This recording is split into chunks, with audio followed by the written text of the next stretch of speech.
Hey guys, I'm about to play the piano. Fuck yeah, this is me playing this. Oh yeah. Hit the drums.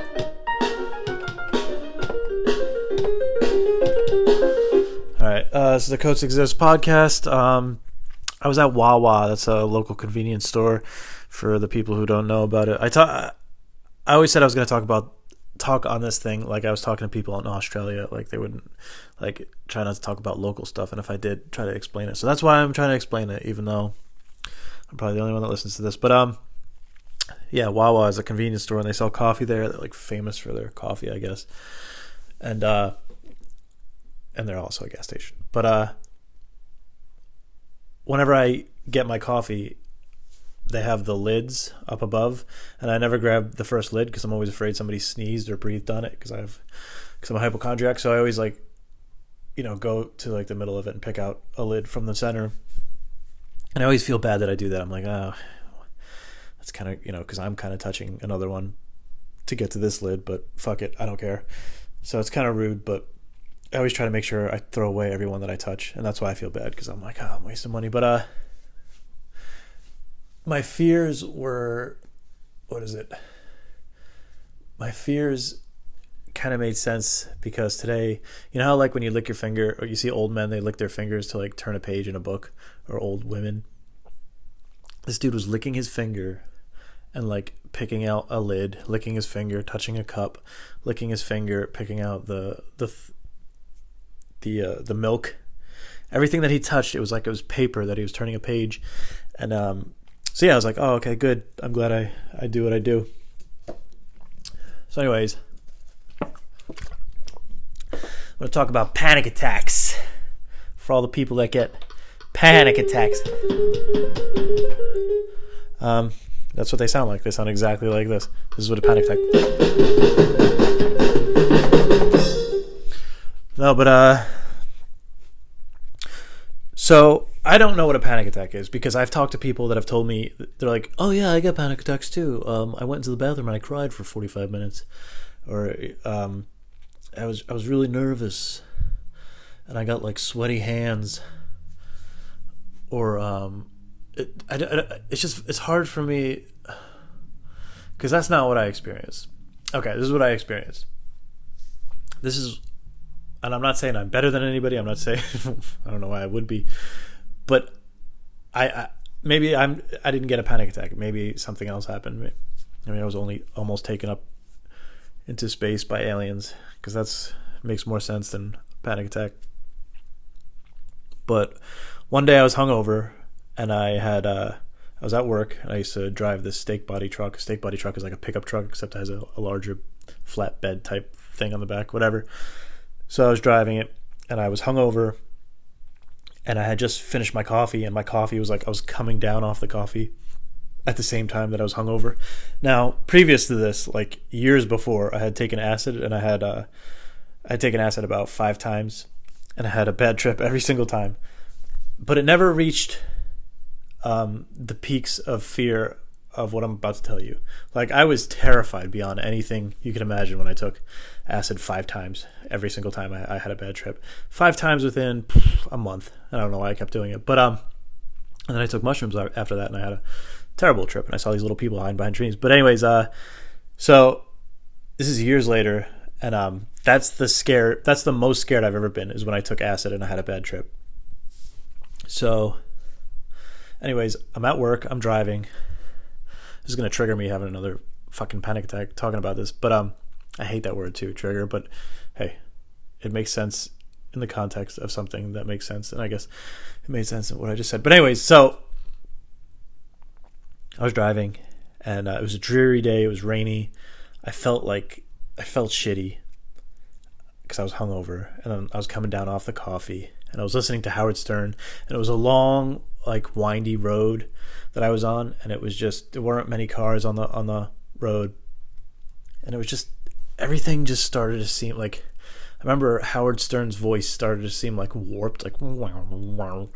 And I was like, what is going on? And the world around me just started to not seem real. Everything seemed like really like like fake. It's like, I don't know if you've ever stuck out your arms and looked at your arms and you're like, what makes my arm part of me? It's just like signals in my brain telling me that this is my arm. Like, it started to feel like that. Like, there were like little men in my head controlling me instead of, this is making me sound like a crazy person, but it was like I wasn't in control of my body. It was just very weird. It was like I was having an out of body experience. So I started to like breathe heavy and I was freaking out. So there's actually a police station. So I pulled over to the police station. I got out and I went inside and I was going to tell them, like, I was just going to be like, I'm freaking out, man.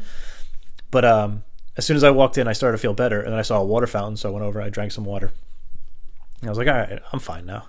So I got back in the truck and I started driving again. I'm driving, still listening to Howard Stern. Robin is laughing. And then Robin is the co-host on the Howard Stern show. But her laughs like started to really freak me out. And I was like, what is going on right now? So I remember I shut it off and it was just the sound of the windshield wipers go. So I was like, what the hell? Like, I started to just not, like, to feel like I wasn't there anymore.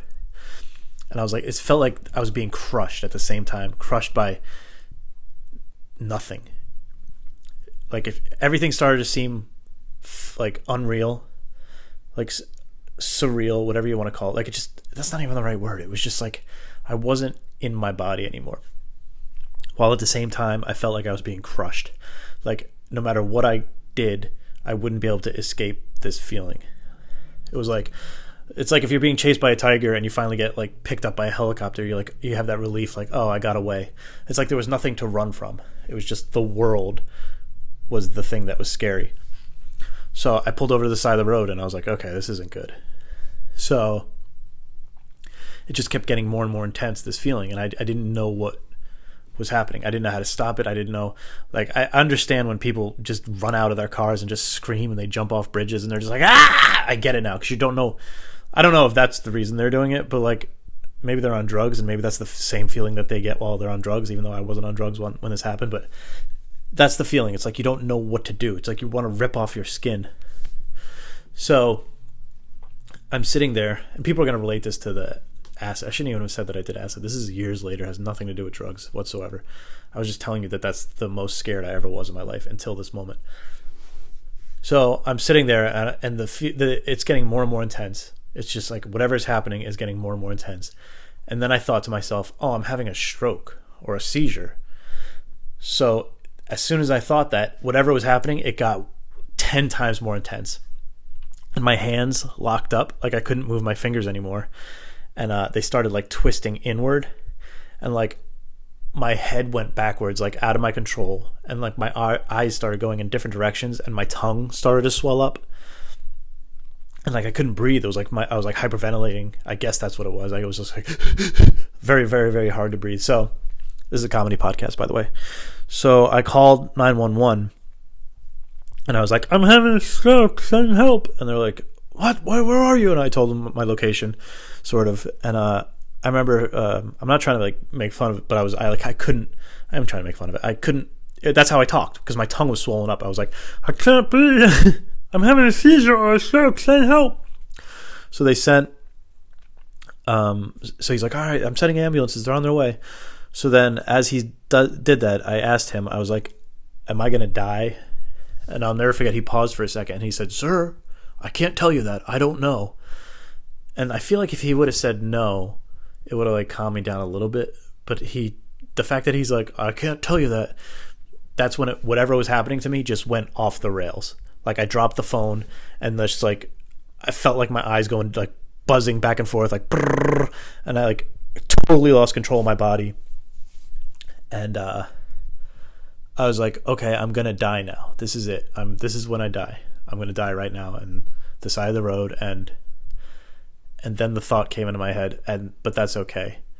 I'm going to die and that's okay. And as soon as I thought that's okay, like this, I had this like warmth, like rush through my body, and like immediately my hands unlocked and like my tongue, the swelling went down and my eyes like focused, and I could breathe again. And like by the time the ambulances came, fire trucks, there's police cars, and by the time they got there, I felt like I had just ran a marathon and I was sitting down to relax. Like I was just like, And the cop runs over to my window and he's like, "What's wrong? What's going on?" And I was like, I don't know. Something just happened to me. And I'm sorry, the nurse came over first and she said, "What's wrong?" I explained to her what happened. And she said, "I think you had a panic attack." And I said, "A panic attack?" And I said, "Yeah, I think I had a panic attack." And she said, "I think you had a panic attack." And I was like, "That's crazy. That didn't seem like, I felt like I had a stroke or a seizure." And she's like, No, it's a panic attack." So then this cop comes over and he's like, "What happened? What's going on?" And I was like, I guess I had a panic attack." He's like, "Aren't you a little old for that?" I'll never forget that. And then he turned around and he walked away and I was like, "You motherfucker. What does that even mean?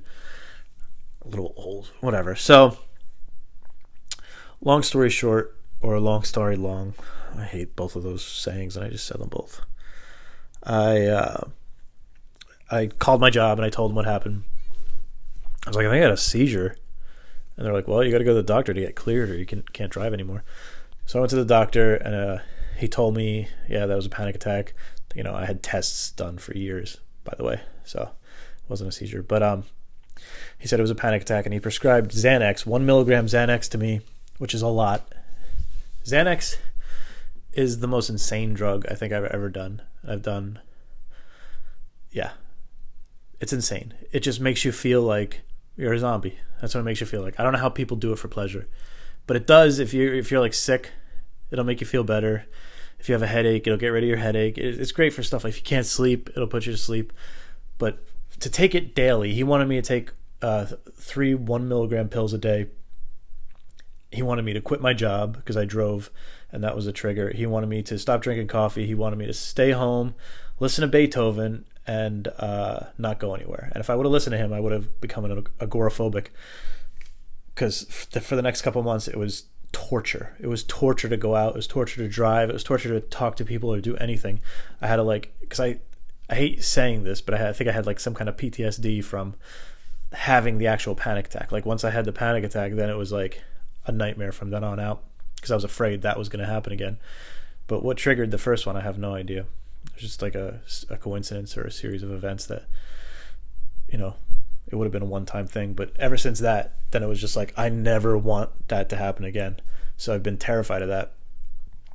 And, but yeah, it was for the next couple of years, I'd say 5 years, it was a nightmare. I'd carry Xanax on me everywhere I went. I still do, to be honest with you. It's been 18 years by now.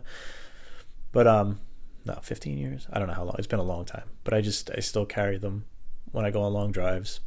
Still can't fly on planes without them, but or period. But yeah, it's been, the first couple of years were insane. Because, yeah, and if I would have listened to I remember I went back to that doctor too, and I was like, "I only take the Xanax as I need them. I carry them around with me like a safety net." And he's like, "Well, I'm going to drop you as a patient if you disregard what I tell you to do from now on." And I was like, "What the fuck? So you want me to get addicted to Xanax?" That's the only other drug, a barbiturate, I think it's called. I don't know shit about anything, but it's like one of the only other drugs besides alcohol that you could die if you stop taking without weaning yourself off of it. You know what I mean? So why are you trying to get me addicted to this shit, you fuck? But whatever. I told him I would take it every day, just so he kept giving them to me because it was a fucking. Now it's I haven't gotten them in years. I think mine are 6 years old at this point. But if anybody's got some that wants to give them to me, I'm just kidding. But yeah, that's my hilarious panic attack story, because this is a comedy podcast. So I hope you guys thought it was really funny that I just told you my hilarious panic attack story, because it's so funny.